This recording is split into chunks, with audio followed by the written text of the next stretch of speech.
On July 1st, the final decision day of the US Supreme Court for this term, the court made its much awaited ruling about presidential immunity. In a rather shocking decision, the court ruled that the core official acts of the president, which are central to the presidency, enjoy absolute immunity from prosecution. Even other presidential acts, which are within the outer perimeter of the president's official responsibility, will have some immunity. It was a 6-3 verdict, with the conservative majority of the court endorsing the decision, while the 3 liberal judges, in their dissenting opinion, said the ruling would create a king who is not answerable to law.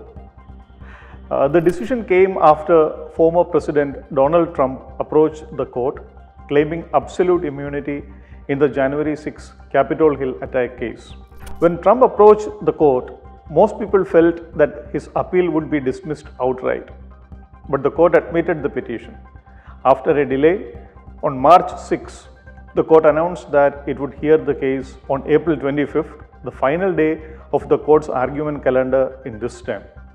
Both taking up the case and delaying it as much as possible clearly appeared like a gift to the former president. Trump had approached the Supreme Court after federal prosecutors charged him with leading a pressure campaign against the Congress to overturn the 2020 presidential election results, which ultimately led to the January 6 attacks on the US Capitol, and also with criminal conspiracy to nullify the results in key battleground states such as Georgia and Arizona, which went with Joe Biden. Trump was indicted by a federal grand jury on charges of conspiring to defraud the United States and to obstruct and overturn an election. The trial in this particular case was supposed to begin on March 4 before US District Judge Tanya Chutkan, but the case now remains frozen because of the Supreme Court's intervention. Jack Smith, the federal prosecutor selected to oversee the case, had in fact asked the Supreme Court to take up the case last December itself, bypassing the federal appellate court review, arguing that there was a national interest in seeing the charge against Trump resolved promptly because they struck at the heart of American democracy. But Smith was told that Trump should go down the appellate court route first. And when Trump approached the appellate court for the DC circuit, a 3-judge bench explored all possible legal issues and rejected the appeal. Trump then took his plea to the Supreme Court as expected. And Smith asked the top court to dismiss the appeal outright, or if the court really wanted to intervene, expedite the proceedings. But the court waited for more than 2 weeks just to announce that it would take up the case. Then it set oral arguments on April 25th, the last day it could possibly choose for hearing this case in this term. While the court chose to delay the Trump case as much as possible, the history shows that it can act fast when it really wants to. For example, back in 2000, when the presidential election results depended on the outcome of the recount in Florida, that year the poll was too close to call in Florida, in the Sunshine State, then the court was quick to intervene. The Florida Secretary of State had certified that George W. Bush was the winner. But then the Secretary of State of Florida was appointed by Florida Governor Jeb Bush, who is George Bush's younger brother. Following a challenge by the Democratic candidate Al Gore, the Florida Supreme Court ordered a selective manual recount of the ballots. Bush then went to the Supreme Court and he asked for a stay.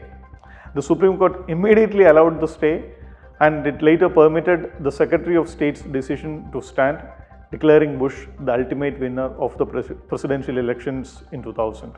The Supreme Court was also relatively quicker earlier this year in overturning a decision by the Colorado administration to bar Trump from running as a candidate, invoking the anti-insurrection clause in the US Constitution. The court decided to take up Trump's appeal in 2 days. It conducted a quick hearing and then gave its verdict in just over 2 months from the start of the process. While the ruling was specific to Colorado, it also applied to other states, undercutting efforts to bar Trump by several states from contesting. The Supreme Court held that only the Congress had the power to disqualify a candidate under the anti-insurrection clause. Now, with the Supreme Court's immunity decision, there will be further delays in the Trump trial, and it virtually guarantees that the trial will not take place before the presidential elections in November. Judge Shotkan will now have to conduct hearings on which all allegations in the indictment by Special Counsel Smith should be considered official, therefore enjoying presidential immunity. And then even those counts found permissible would be subject to appeal by Trump.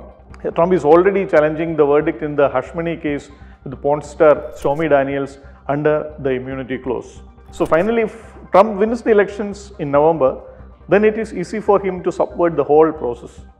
Trump then gets to choose the Attorney General who will oversee the trial, and the Attorney General can then just drop the case, or if the case continues for some reason, and that's a very unlikely scenario, but if it really happens and Trump somehow gets convicted, as president, he could very well pardon himself, or he could claim immunity and return to the Supreme Court once again. An analysis of the Supreme Court decisions over the past couple of years shows that the top court of the United States is remaking the country as a more conservative state by judicially engineering a turn to the right, very clearly a turn to the right. And the Trump immunity decision is possibly the most high-profile example for that.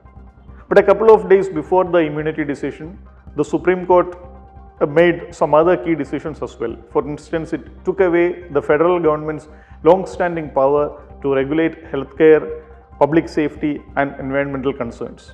It overruled a 1984 verdict called the Chevron decision, which mandated that courts should defer to reasonable interpretations by government agencies on ambiguous rules and regulations. There are at least 70 Supreme Court decisions relying on Chevron and more than 17,000 lower court decisions. The effect of this Chevron decision would be amplified by yet another Supreme Court decision, which gives companies more time to challenge many regulations by the federal government. The court ruled that a 6-year statute of limitations for filing lawsuits begins only when a regulation first affects a company rather than when it is issued for the first time. Chevron is the third foundational precedent nullified by the United States Supreme Court in the last 3 years. It overturned a decision on affirmative action last year and one on abortion in 2022.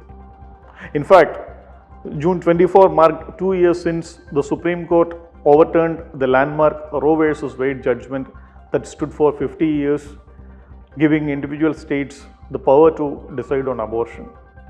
Following the order, several Republican-dominated states moved quickly to enact restrictive laws, curtailing or severely limiting abortion rights for women.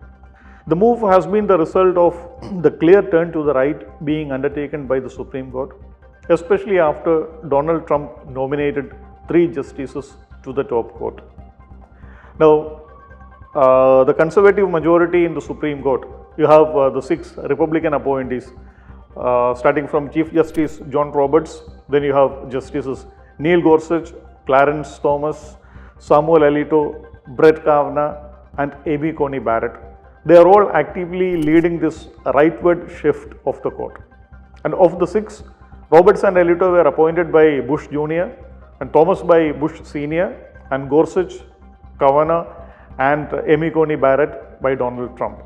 And this conservative bend of the court is clearly visible on a range of issues such as immigration, racial equality, LGBTQ rights, gun laws, death penalty, environmental protection, and even the separation of the church and the state, one of the foundational principles of the United States. And in most of these cases, the conservative justices have been diametrically opposed to the 3 Democratic appointees, Justice Sonia Sotomayor, Elena Kagan, and Ketanji Brown Jackson. The conservative majority, for instance, has narrowed the scope of victims of constitutional violations to sue state and federal government officials. To put it in simple terms, the court held in 2022 that police officers could no longer be sued even for violating something as basic as Miranda rights. The Miranda warnings include informing a suspect that he or she has the right to remain silent upon arrest or before making a statement to the police. The court held that receiving Miranda warnings was not a right, in itself, overturning a much established precedent. Similarly, the 6 conservative judges ruled last year that affirmative action in college and university admissions violates equal protections guaranteed by the US Constitution. Their order came in 2 cases involving admissions at Harvard University and the University of North Carolina. In his majority opinion, it was the Chief Justice who wrote the majority opinion. So Justice Roberts said that many universities had for too long wrongly concluded that the touchstone of an individual's identity is not challenges bested, skills built, or lessons learned, but the color of their skin. And Biden was completely angry about this entire decision. He said he strongly disagreed with the decision, and he said it was no longer, the Roberts court was no longer a normal court. And in a big blow to LGBTQ rights, the conservative judges ruled that civil rights laws must sometimes give way to religious objections. For instance, in a verdict given in 2022, the court said that the proprietor of a wedding website business could not be forced to serve a same-sex couple because that would hurt her religious beliefs. The conservative majority has also not spared long-standing precedents in the separation of church and state. In another 2022 case, it ruled that religious expression in state-funded schools were protected by First Amendment rights. The court sided with a high school football coach who had continued to pray with his students both during and after the football games, notwithstanding the opposition by the school district. In his majority opinion, Justice Gorsuch wrote that it was the case of the government punishing an individual for engaging in a brief, quiet, personal religious observance. The conservative court did away with a century-old New York law which required a proper course to carry a handgun outside homes. And just a few days ago, the court lifted a ban on bump stocks. It's a gun accessory used in one of America's deadliest shootings. Trump had banned the bump stocks after they were used in a shooting that killed almost 60 people at a concert in Las Vegas in 2017. On the issue of environment, the court rejected the Environmental Protection Agency's authority to address issues like climate change. And in the case of death row inmates, the Supreme Court has been quick to dismiss legal challenges and emergency petitions. The Robert Court also held that President Biden did not have the authority to cancel student debts.